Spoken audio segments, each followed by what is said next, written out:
The galaxy was ancient. Its civilizations spread across spiraling arms of light, connected by trade lanes, diplomatic channels, and old rivalries. Every world had its own history, but some stories seemed to drift between cultures, told in different ways yet always carrying the same core. One such story was about the humans. To the scholars of the Coalition of Worlds, humans was just a convenient word for a race that may never have truly existed. The official archives had only faint traces, broken signals, unverified star charts, and the occasional artifact of unknown origin. What remained of these records was filed under mythological species. The entry was short: humans, alleged pre-warp civilization, presumed extinct. Among traders and travelers, the tales were more elaborate. They spoke of a people who explored the stars before most of the Coalition's member races had even left their home systems.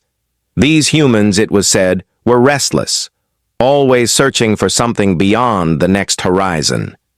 They were described as adaptable, able to survive in environments that others could not, and creative in ways that seemed almost improbable.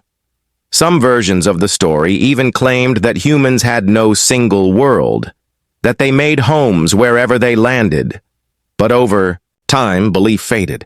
The galaxy moved on. The few who still told human stories were viewed as romantics clinging to the past, or entertainers spinning a bit of harmless fiction.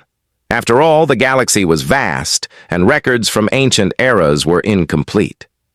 Civilizations rose and fell, and in the endless tide of history, some simply vanished without leaving proof they had ever been real. For Commander Eliran Vey, chief archivist of the Coalition's Central Library, the subject of humanity had always been a quiet fascination. He often stayed late among the shelves of crystalline memory cores, tracing the faint lines between old reports, trying to see if they formed a larger pattern.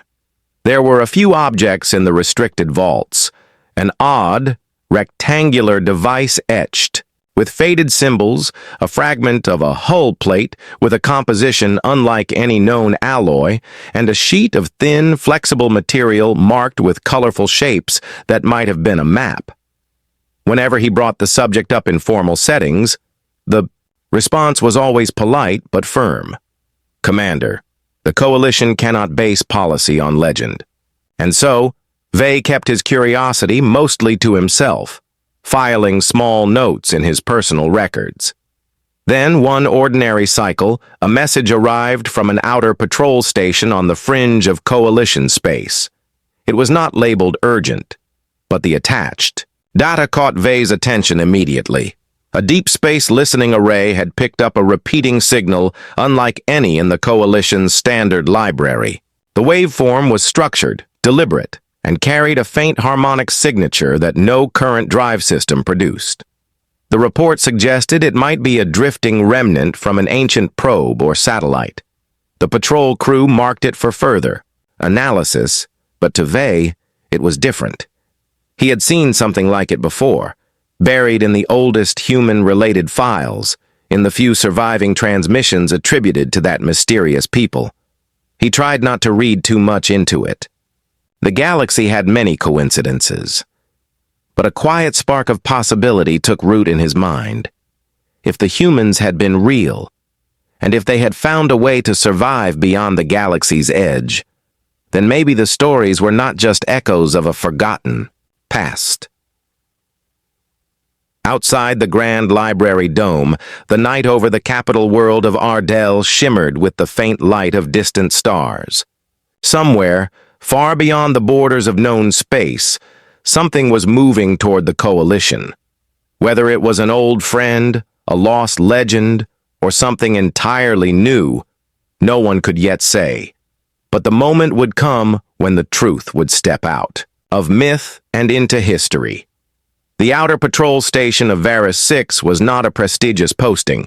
It was a cluster of metal modules anchored to a cold rock that drifted in the quiet dark near the Coalition's border. The crew consisted of 6 officers and a rotating group of civilian technicians, all accustomed to long stretches of uneventful duty. Most cycles were spent maintaining the station's listening array, updating navigation buoys, and exchanging the same jokes over recycled meals. That was why the signal caught them off guard. At first, it was nothing more than a faint rise in the background noise, an odd ripple in the data that Communications Officer Yene Solari nearly dismissed as static. But the pattern repeated, precisely timed, across several observation sweeps. She ran the signal through the station's processors, stripping away cosmic interference until a core frequency emerged. Steady, deliberate, and unlike anything on. Record. Captain Ro Delvan was summoned from his quarters, still fastening his uniform collar. He was not a man easily excited by unknown signals. Over his career, most had turned out to be stray emissions from malfunctioning probes, wandering asteroids with odd mineral signatures, or the occasional relic from a collapsed navigation network. But the look in Solari's eyes when she handed him the report made him take this one seriously. "Run it through comparative databases," he said. "I already did," Solari replied. "It's not matching any known drive wake, communication protocol, or emergency beacon. And here's the strange part. It's strong. Stronger than it should be at this distance." Delvin studied the display. The signal's amplitude was constant. Its waveforms so clean, they almost seemed artificial. The source was far beyond Coalition territory, but the direction was unmistakable. It was coming closer. Within hours, the listening array detected secondary emissions, bursts of energy at tati intervals that hinted at enormous power output. The engineering team checked and rechecked the readings, certain their instruments were miscalibrated, but every system was functioning perfectly. The only explanation was that something massive was moving in their direction, something generating enough energy to light up the array like a beacon. Protocol required a scout vessel be dispatched to investigate. The small corvette Vigilant Star was prepared within the day, its crew briefed to follow the signal's trail, gather visual confirmation, and report back. Delvin watched the ship depart from the observation deck, its drive flare fading into the endless dark. 3 days passed. The Vigilant Star sent back a brief series of telemetry updates, course corrections, environmental scans, minor drive adjustments. Then, without warning, the updates stopped. At first, the station assumed a transmission delay, common at such distances. But as hours stretched into a full cycle, concern grew. They sent encrypted hails, navigational pings, even old-style carrier signals. Nothing came back. Delvan filed an urgent report to Coalition Central Command, attaching all data gathered so far, including the last incomplete packet from the Vigilant Star. That final burst contained only partial readings. An enormous object breaking through deep space dust clouds, followed by a sharp spike in radiation levels. The ship's sensors had begun to recalibrate when the recording cut out. Central Command acknowledged the report, but gave no further instructions. Delvan knew what that meant. They were escalating it to the highest levels, where discussions were held behind closed doors. Out here, on the lonely edge, there was nothing to do but keep listening. And so they did. Day after day, the signal grew stronger. The pattern never changed, but the underlying hum of energy began to vibrate in their equipment, as though the station itself could feel the approach.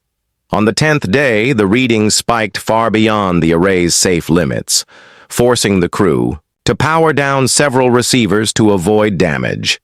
Something vast was on its way, something that dwarfed the scale of any fleet the Coalition had ever deployed. And though no one on Varus 6 could yet see it, the shadow it cast across their instruments felt larger than the space between the stars. The first sighting came not from a warship or a deep-range sensor, but from a merchant freighter drifting along one of the outer trade lanes. The Silken Current, a slow-moving cargo vessel, was ferrying ore between minor colonies when its crew noticed a strange absence in the stars ahead. At first they thought it was a sensor error, The vessel's long-range array showed a section of the sky simply missing. No points of light, no faint haze of distant galaxies, just a dark void where the night should have been. The captain ordered a manual check through the ship's observation ports, and the crew stared in stunned silence. It was not empty space. It was something blocking the view. Hours later, Coalition patrol stations began receiving similar reports from ships in neighboring sectors. Long, sweeping shadows passed across their star fields, as if colossal shapes were drifting silently between suns. Even systems far from the edge of Coalition territory began to register fluctuations in gravitational readings. Whatever was moving, it was enormous. On the capital world of Ardell, Commander Elleran Vey stood in the Grand Library's communications hub, watching as streams of fresh data poured in. The signal from the anomaly had grown so strong that even civilian devices were picking it up. And now, visual evidence was mounting, grainy images, distorted by the limits of long-distance optics, showing walls of metal against the backdrop of space. Then came the first clear transmission. It was captured by a remote relay station on the fringe, its sensors pushed to their limits as the objects drew closer. The recording began as a scatter of static, then sharpened into a sight so vast it made the technicians lean forward in disbelief. Ships, thousands of them, advancing in ordered formations, their hulls black and seamless except for patterns of light along their flanks. They were not like Coalition vessels, which favored sweeping curves or modular frames. These ships were angular, deliberate, and intimidating in their sheer uniformity. Each bore an emblem that no one in living memory had seen. A sphere of blue and green, framed by white lines, the pattern of continents and oceans unknown to any star map in the Coalition's records. As the fleet moved, they eclipsed entire regions of the sky. Stars vanished behind their silhouettes, and the faint light of distant suns was swallowed in their wake. It was as though a tide of shadow had risen from the galactic rim and was now washing inward. Then, across every open communication channel, civilian, military, encrypted, and commercial, a single voice spoke. It was calm, steady, and carried. In the languages of dozens of worlds, this is the Terran Expeditionary Command. We have returned. For a long moment after, there was silence. On Ardell, the Coalition Council's emergency session was already in motion. Council members exchanged uneasy glances as the message replayed again and again on the chamber's central display. Questions rippled through the assembly. Who were they really? Why now? And what did returned mean for a galaxy that had long thought them gone? In the streets outside, news feeds lit up with the image of the blue and green sphere. Citizens stopped in mid-step to stare at public screens, murmuring the word that had until now been only legend: humans. Some smiled with cautious wonder, others frowned, sensing that change, vast and unstoppable, was already upon them. Far, beyond the crowded capital, on the edge of the Coalition's map, the human fleet maintained its steady approach. No shots were fired. No threats were made. And yet, their arrival felt like the moment before a storm, when the air grows still and the world holds its breath. The stars had not disappeared. They were simply waiting, hidden behind the ships of a people the galaxy had forgotten. Until now. The Coalition Council chamber was filled to capacity, every seat occupied by delegates from across the galaxy. Holographic projectors floated above the central dais, replaying images of the massive fleet in steady rotation. Each ship's dark profile glinted with faint lines of light, and each bore the same emblem, the sphere of blue and green that had already begun to appear on every news feed and discussion channel. Commander Elleran Vey stood at the periphery of the room, summoned from the archives as the Council's senior historian. He listened as representatives debated, their voices a mixture of awe, suspicion, and uncertainty. Some spoke of welcoming the arrivals, citing their measured, non-aggressive approach. Others urged caution, pointing out that no civilization amassed such a fleet without purpose. When his turn came, Vey stepped forward. "The emblem they carry," he began, gesturing toward the floating image, "matches ancient records from the earliest coalition surveys. It is a representation of a world long believed lost, a planet called Earth." The name was unfamiliar to most in the chamber, yet it seemed to linger in the air. Vey continued, pulling up a sequence of archival images. Faded star maps, fragments of text in long-forgotten languages, and the occasional preserved artifact scrolled past. "Our oldest records place humanity in the pre-warp era," he explained. But unlike most civilizations of that time, they did not remain confined to their home system. "We have traces suggesting they developed early star drives and began exploration before most of the Coalition's founding members had even reached their own moons." A representative from the Mython species leaned forward. "If that is true, how did they disappear without a trace?" Vey's answer was careful. "There is no definitive record. The prevailing theory among historians has been that they fell to internal conflict, resource collapse, or a catastrophic natural event. But there is another possibility, supported by fragments I have found in restricted archives." He tapped a control, and the image changed to a sequence of ancient, grainy recordings. They showed ships, cruder and smaller than the ones now approaching, departing from a glowing world, their engines burning bright against the black. The final frame was marked with a translated caption, "Beyond the Galactic Rim." "Some believe," Vey said quietly, "that humanity chose to leave. They may have gone in search of something, or to confront something." The chamber grew still. As the meeting adjourned, Vey returned to the Grand Library, his mind turning over the implications. If the humans had left of their own will, what had they been doing in the uncharted darkness for all this time? And why return now, with a fleet that blotted out the stars? That night, in the silent glow of the library's upper galleries, Vey called up one of the oldest and most fragile files in the Coalition's possession. It was a transmission, damaged and incomplete, in a language no modern translation system could fully process. The surviving words, however, had been meticulously preserved. "We go where others will not.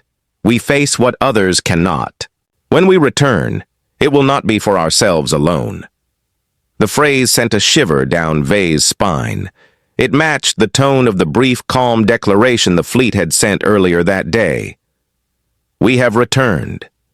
Meanwhile, across the Coalition, historians, linguists, and archivists worked to piece together their own records.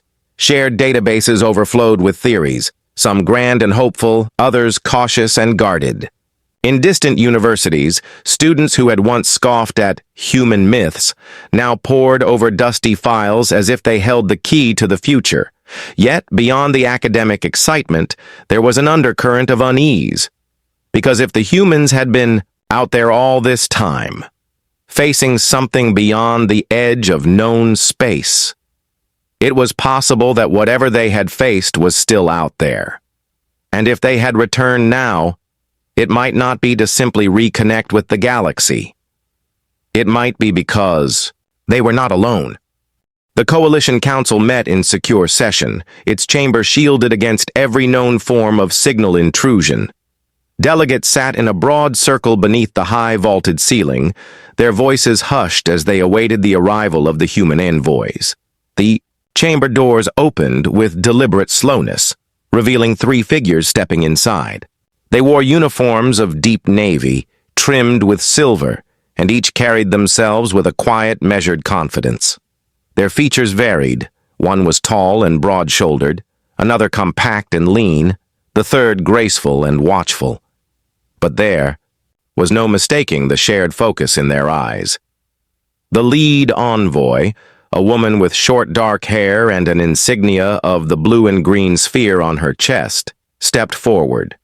She did not bow, but she inclined her head slightly in acknowledgement. "Representatives of the Coalition," she began in flawless common speech, "I am Admiral Kara Holt of the Terran Expeditionary Command. I speak on behalf of the fleet you have seen entering your space." The council chair, a dignified elder from the Lorani species, responded with a tone both respectful and guarded. "Your arrival has not gone unnoticed, Admiral. You carry the name of a people thought lost for millennia. Many here are curious why you have chosen to return now." Admiral Holt's gaze swept the room. "We did not leave because we were lost. We left because there were threats beyond your borders that you were not yet ready to face. We have spent centuries beyond the galactic rim, fighting, exploring, preparing." A murmur rippled through the delegates. Holt waited for silence before continuing. "What follows us is not a single fleet, nor a single enemy. It is a force that consumes worlds. It moves slowly, but with certainty. It does not negotiate. It does not communicate. When it arrives, it reshapes systems to serve its own design. Entire arms of the galaxy have vanished behind it." Some delegates shifted uneasily. Others leaned forward, intent on every word. "We have engaged it many times," Holt said, "and we have delayed it, but we have not stopped it entirely. It will reach your galaxy in less than 40 standard years, perhaps sooner. And when it does, it will not distinguish between human, coalition, or any other banner. It will see only resources to be taken." The representative from the Mython sector folded their arms. "You speak of uniting the galaxy under a single command. Whose command would that be?" "Ours," Holt said simply. "Not because we wish to rule you, but because we are ready. We have the fleets, the strategies, and the experience to fight this enemy. You have the numbers, the resources, and the worlds worth protecting. Alone, each of us will fall. Together, we can hold the line." The proposal sent a wave of conversation through the chamber. Some voices argued for cooperation, pointing to the technological power of the human fleet.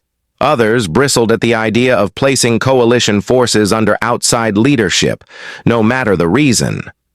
They, observing from the historian's gallery, noted the mixture of fear and awe on the delegates' faces. The humans were not demanding tribute or conquest. They were offering alliance, but an alliance on their terms, forged in urgency. Admiral Holt seemed to sense the council's hesitation. "You do not have to trust us completely, but you should trust the reality of what we face. We will show you proof, battle records, recovered fragments, and the scars left on the edges of other galaxies. And then, you must decide whether to prepare now or wait until it arrives at your gates." With that, she gave a brief nod to her fellow envoys, and the three turned to leave. The chamber remained silent until the doors closed behind them.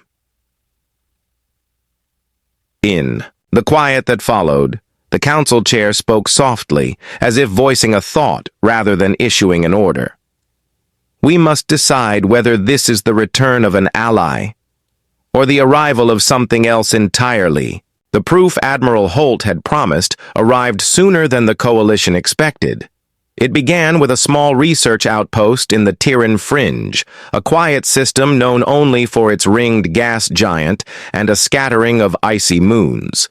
The outpost's long range telescopes recorded an unusual distortion at the edge of the system, light bending unnaturally, as though space itself was shifting.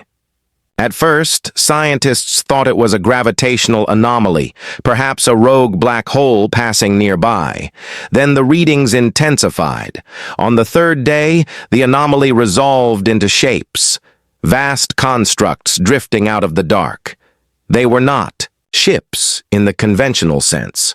Their forms were irregular, layered with metallic and crystalline growths, like great reefs pulled from some alien ocean and set adrift among the stars. As they moved, They emitted a low-frequency hum that resonated. Through the outpost sensors, Coalition Defense Protocol required immediate alert. 2 patrol cruisers were dispatched, their captains ordered to maintain safe distance and observe. Within hours of arrival, both vessels reported strange interference across their systems, navigation controls lagging, targeting arrays misaligning, and communication channels warping into static. From the flagship Resolute Dawn, positioned just outside the system, Admiral Holt watched the reports stream in. "Those are scouts," she told her bridge crew. "Smaller than what we've seen. Beyond the rim. If they're here, the rest will follow." She opened a channel to the Coalition patrol captains. "Fall back. You're not equipped to handle them directly." One captain hesitated. "Admiral, they're not responding to hails. We don't even know if they're aware of us." "They're aware," Holt said, "and they're testing you. Get clear." The patrol ships began to withdraw, but the nearest construct suddenly accelerated with an unnatural burst of motion, closing the distance in seconds. A beam of pale light swept across one cruiser's hull, not an attack, but a scan so powerful it caused temporary power loss. The second cruiser attempted evasive maneuvers, but the interference worsened, throwing its trajectory off course. Holt didn't wait for permission. The Resolute Dawn surged forward, flanked by 2 human escort ships. Their movements were precise, deliberate, every course adjustment in perfect sync. Energy signatures flared as they activated weapon systems unfamiliar to Coalition scanners. Tight, controlled bursts that rippled across the construct's surfaces. The first barrage struck one of the alien forms, carving away layers of its crystalline structure. Fragments drifted off into space, glowing faintly before winking out. The construct responded with a pulse of electromagnetic force, but the human ships held formation, countering with another coordinated volley.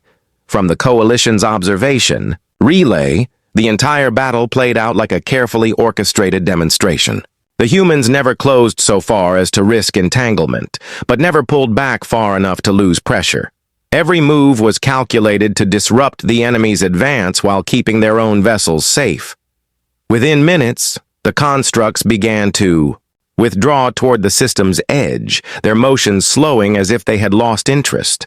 The human fleet did not pursue. Instead, Holt ordered a retrieval team to collect the drifting fragments for analysis. When the Coalition Council received the full battle recording, the chamber was silent for several minutes. It was the first time in living memory that any force had driven back such an unknown threat with such apparent control. Holt's report was concise. "These were advance elements. They will send more, larger, stronger. This was a test for both them and for you. We passed for now. But the real trial is still coming." Across the galaxy, citizens watched the footage, many for the first time seeing humans not as a legend, but as a force capable of standing between the galaxy and the unknown. For some, it brought reassurance. For others, it stirred a new kind of fear. The realization that if the humans had not been here, the Terran fringe might already have been lost. And somewhere in the deep beyond, past the edge of every known chart, something was still moving toward them. The recording from the Terran fringe spread faster than any official broadcast could have managed. Every major Coalition world replayed the footage, massive alien constructs closing on patrol cruisers, then the sudden, precise arrival of the human fleet. The fragments retrieved from the battle were displayed in research halls and science forums. Shards of strange crystalline metal, surfaces scored by human weapons fire. For many, the evidence erased the last traces of doubt. The threat was real, and the humans were prepared to meet it. In the Coalition Council chamber, the debates shifted from whether to act to how quickly they could organize. Admiral Holt stood at the center of it all, her calm presence a steady anchor amid the rush of plans and proposals. "You have the numbers," she told the delegates, "but numbers mean nothing without coordination. We will share our training methods, our fleet doctrine, and our intelligence. You will contribute ships, crews, and supplies. Together, we can stand a chance. It was not an easy agreement. Centuries of political caution could not be erased in a single meeting. Some member worlds worried about human dominance in the alliance. Others feared committing resources to a war that had not yet reached their borders. But the Terran fringe had shown that waiting would only shorten the time they had to prepare. The first joint exercises began within weeks. Human commanders took charge of mixed crews, coalition officers learning the precision and discipline of Terran fleet maneuvers, while human crews adapted to the unique capabilities of alien vessels. Language barriers, technological differences, and cultural friction all had to be overcome. Mistakes were made, and tempers occasionally flared, but progress came. On the training decks of the Resolute Dawn, a Mythian pilot learned to fly in formation, with human interceptors matching their exact timing on high-speed turns. In the hangars of the coalition carrier Star of Lurani, Terran engineers worked side by side with Dravari technicians to integrate human targeting systems into alien plasma arrays. Ship captains who had once eyed each other with suspicion now began exchanging strategies over shared meals. They, observing from the historian's post aboard the Resolute Dawn, documented every development. He knew the galaxy would remember this moment, not just for the threat that brought them together, but for the unlikely cooperation it inspired. In his private notes, he wrote, "Legends are not just stories of the past. They are seeds for the future." The first joint mission came sooner than expected.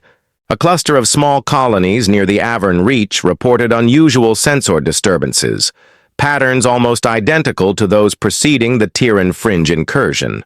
Rather than sending human or coalition forces alone, the Council authorized a mixed strike group. When the enemy arrived, 5 of the crystalline constructs this time, they were met by a fleet unlike any the galaxy had seen. Human capital ships formed the core, their weapons cutting precise lines through the enemy's armor, while coalition craft swarmed the flanks, using agility and specialized systems to disrupt their movements. Communication was seamless.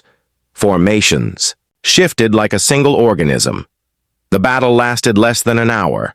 When it was over, the threat was gone, and not a single Allied vessel had been lost. News of the victory traveled quickly. Across the galaxy, resistance to the Alliance began to fade. Worlds that had hesitated to commit ships now offered them willingly. Supplies flowed more freely. Joint command centers were established in every major sector. For the first time since their return, the humans were not alone in their fight. And for the first time in coalition history, its member worlds prepared not for isolated defense, but for a united stand. Far from the training yards and council chambers, however, Admiral Holt kept her eyes on the outermost sectors. She knew the enemy was still coming, and that the victories so far were only sparks against a vast approaching shadow. The warning signs came as a faint tremor in long-range space, like the first ripple before a tide.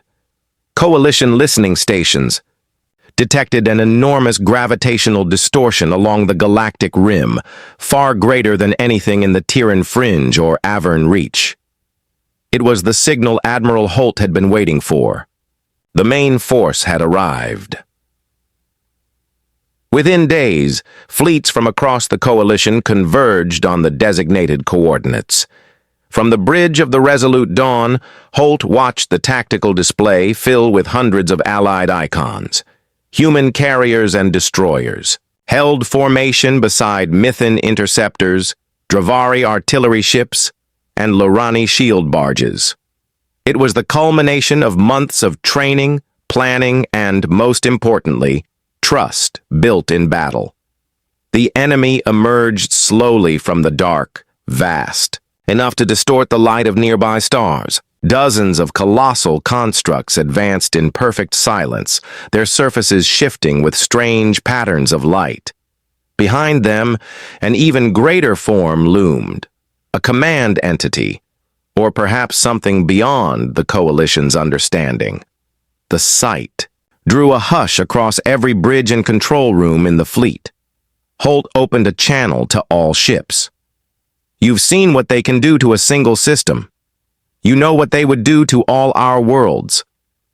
Today, we stand together, not as human, Mythan, Dravari, or Lurani, but as the guardians of this galaxy. Hold the line, protect each other, and remember, we are not here to survive.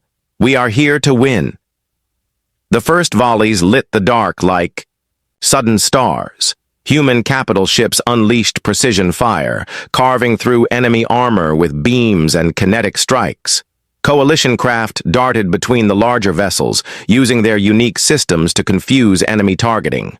The enemy responded with waves of electromagnetic pulses, but the combined fleet's shield matrix, developed jointly over the past months, absorbed the impact.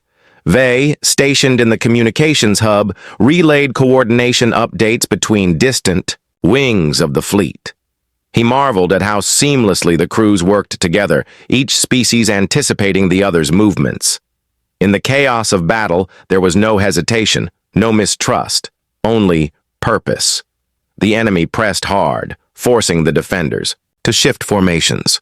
At one point, the right flank nearly collapsed under the weight of a massive construct, but a squadron of coalition interceptors swooped in to disable its propulsion systems, allowing a human destroyer to finish the strike. Moments later, the central line surged forward, driving a wedge into the enemy formation. Hours passed. The great command entity began to retreat, its vast silhouette pulling away into the deep void. The remaining constructs followed, their movements less coordinated than before. Holt gave the order to hold position. Pursuit was tempting, but her instincts told her the message had been delivered. The galaxy was not undefended. When the silence finally settled, the fleet drifted in formation, its ships marked by the scars of battle but still intact. Across the comm channels, cheers and relieved laughter broke out in a dozen languages. Holt allowed herself a quiet breath, then opened. A final transmission to the fleet and to every world listening.